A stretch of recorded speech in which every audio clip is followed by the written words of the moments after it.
Amos, chapitre 3. Écoutez cette parole que l'Éternel prononce contre vous, enfants d'Israël, contre toute la famille que j'ai fait monter du pays d'Égypte. Je vous ai choisis, vous seuls parmi toutes les familles de la terre. C'est pourquoi je vous châtierai pour toutes vos iniquités. Deux hommes marchent-ils ensemble, sans en être convenus? Le lion rugit-il dans la forêt sans avoir une proie? Le lionceau pousse-t-il des cris du fond de sa tanière, sans avoir fait une capture?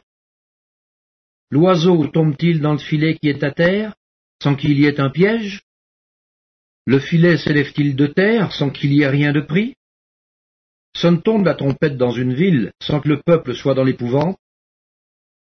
Arrive-t-il un malheur dans une ville, sans que l'Éternel en soit l'auteur?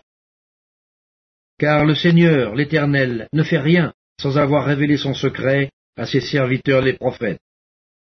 Le lion rugit, qui ne serait effrayé? Le Seigneur, l'Éternel, parle, qui ne prophétiserait?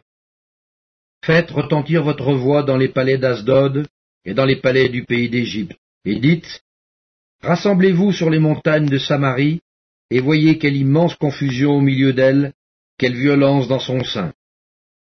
Ils ne savent pas agir avec droiture, dit l'Éternel. Ils entassent dans leurs palais les produits de la violence et de la rapine. C'est pourquoi, ainsi parle le Seigneur l'Éternel. L'ennemi investira le pays, il détruira ta force, et tes palais seront pillés.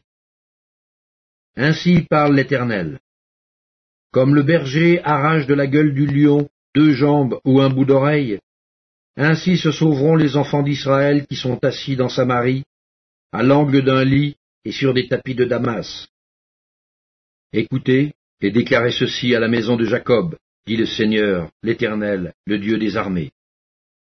Le jour où je punirai Israël pour ses transgressions, je frapperai sur les autels de Béthel. Les cordes de l'autel seront brisées et tomberont à terre. Je renverserai les maisons d'hiver et les maisons d'été. Les palais d'ivoire périront, les maisons des grands disparaîtront, dit l'Éternel.